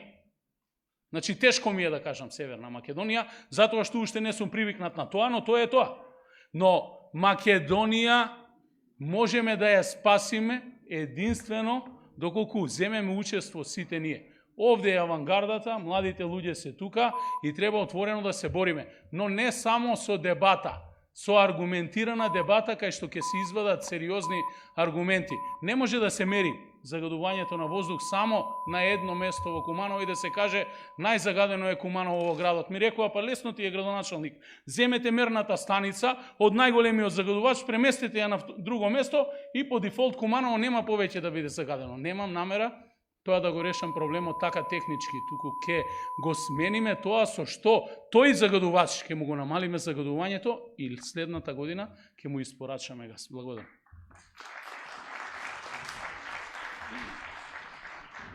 Благодарам за говорот. Воздухот беше загаден и во старата Македонија и во новата Северна Македонија, така да воопшто нема потреба да зборуваме за тоа. Имаме Аријани да ни представи завршни зборови на Екогерил. Кој да го ставил мониторинг центарот во близина на загадувач сгрешил поради тоа што има критериуми каде се поставува таквите мерни станици. Јас реков и во почетокот дека се алоцираат пари, значи и никој не го спорува тоа, значи не е ништо спорно во тоа, но важно е каде одат значи тие пари. И точно е тоа што господин Макрадули го кажа дека владата позитивно одговараше на нашата иницијатива за ставање на филтри на средните и малите предпријатија кои претежно значи работат на производство на мебел, но не знам какви критериуми, кој ги постави критериумите за да некој добие од тие субвенции, поради тоа што ниту една компанија не доби. И знаете зошто? Поради тоа што во елаборатите на компаниите пишува дека или не пишува дека тие се загадувачи. Сега не знам дали во елаборат треба да пишува дека јас како компанија сум загадувач. Значи пошто немаше таква информација во нивните елаборати, ниту една компанија не доби субвенција за филтри. Ова според информации од генералниот секретаријат на владата, иако писмено не сме биле значи информирани околу ова. Јас сакам сега малку за некои препораки или мерки кои треба да се преземат поточно во периодот што ни доаѓа. Као прво, оваа дебата добро би било у март да се организира, не у октомври, секогаш кога ќе почне со загадувањето, значи тогаш се разбудиме и зборуваме на оваа тема и тогаш се фаќаат за мерки, за препораки, за такви работи. Мислам дека веднаш треба да запре, као прво, веднаш треба да запре изградбата на мали хидроелектрани во внатрешноста или пак самите граници на заштитените подрачја. Значи такви има или пак во емерални зони како што е Шар планина и не само Шар планина. Значи се градат во заштитени подрачја. Постапката за оценка на влијанието врз животната средина да се имплементира на соодветен начин, а не да поминуваат само со елаборати кои содржуваат значително помалку информации од студиите за влијание врз животната средина. Исто така определувањето на биолошкиот минимум кој е пресметен на 10% од просечниот проток на водата мора да се промени за да се заштитат реките и биодиверзитетот. Реките ни се суши значи преку лето поради хидроцентралите. Поголемите градови во земјата мора да имат јавен превоз.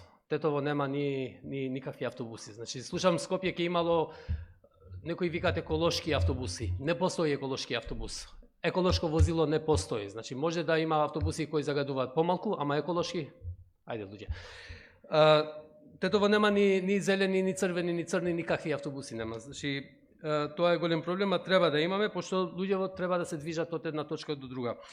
Инспекцијскиот надзор треба да се зголеми исто и со зајакнување на капацитетите и да се зголеми бројот на инспектори, а не да се намалуваат казни до 75%, како што се случи минатата недела, ако не се лажам. Имаше закон за налепници кој во последен момент се промени од страна на политичарите кои рекоа налепниците може да се стават на коли, не мора да се стават. Но законот треба да гласи дека мора да се стават. Мора да знаеме кои возила загадуваат и не треба тие да се во сообраќајот.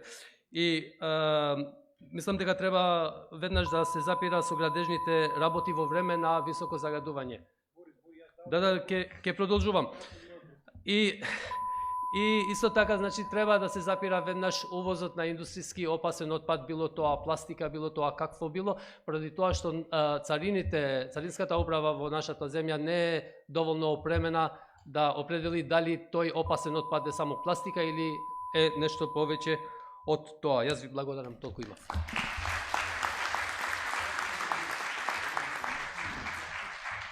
Благодарам за говорот. Наред се третите завршни говори. Прво афирмативниот тим Горан Енгелов, директорот на Дрисла. Благодарам. Мислам дека заменик министерот повеќе пати кажа, значи опасен отпад дефинитивно во Македонија не влегува. Влегува индустријски отпад, не сме ние тие што го увезуваме, Дрисла зборам. Значи верувате, ги знам добро процедурите.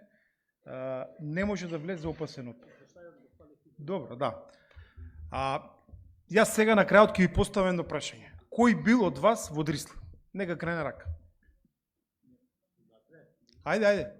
Но медиумите. Сега, значи јас нема да зборувам што ќе направиме, ве поканувам преку МОВ, ќе испратиме мејлови имате, бидејќи ова публика ви е собрат. Така?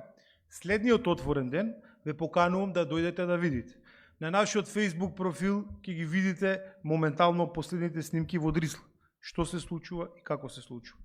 Ви благодарам на вас на прашањето што ми го поставивте.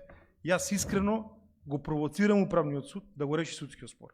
Да им дадеме можност, италијани, германци, градот Скопје, да направиме еден исчекор со неколку светлосни години, тој период што го изгубивме 7 години, да го надоместиме и да направиме Дрисла да биде фабрика. Тоа што го замисливме како проект. Не да биде депонија. Да произведуваме електрична енергија од метанот кој извира од сите страни на депонијата Дрисла. Да имаме фабрики за селекција на отпад. Буквално да бидеме една од најдобрите успешни приказни на овие бивши југословенски простори и пак ќе кажам како граѓанин да не заборавиме една работа. Тоа го кажа некој од моите соговорници, мислам дека Максим, 29 години ние се занимаваме со работи со кои нормалниот свет не се занимава. Промена на име, промена на знаме, устав, кавги. Значи ние не со есенцијалните проблеми не успеавме да дојдеме на ред да ги решиме. Сега зборувам како човек.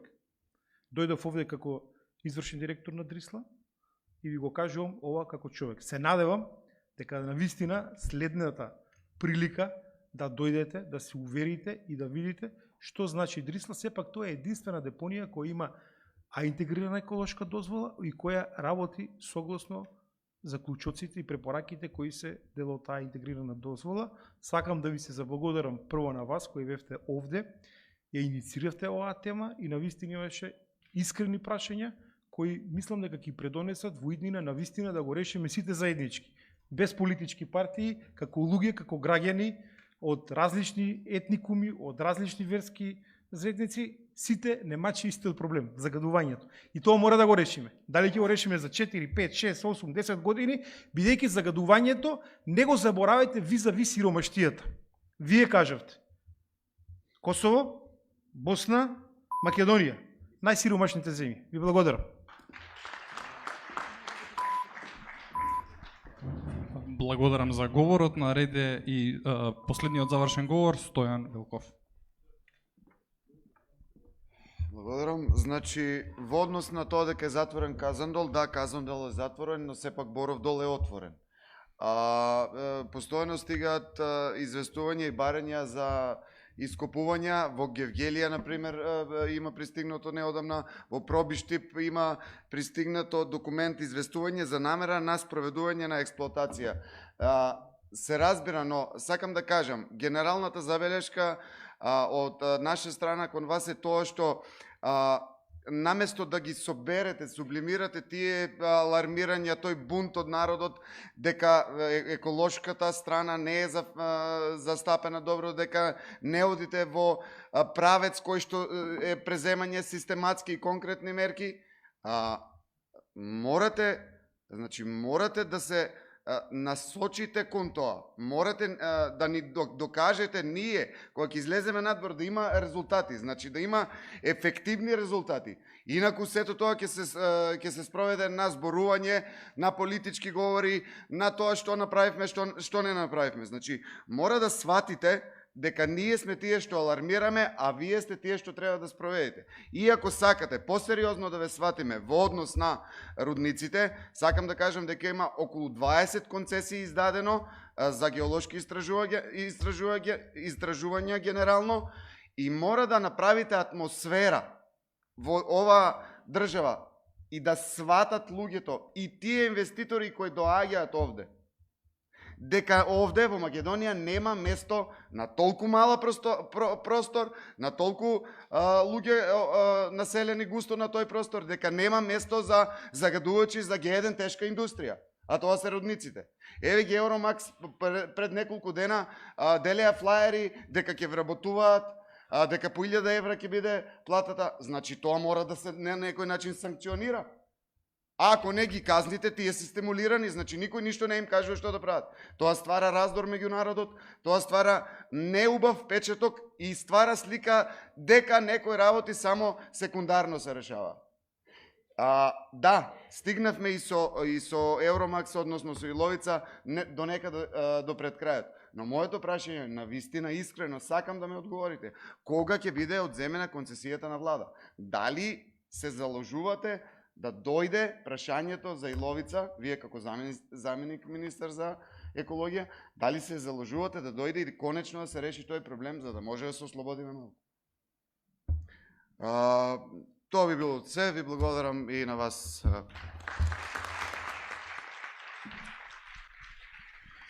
Благодарам за говорот, тоа беше може многу кратко.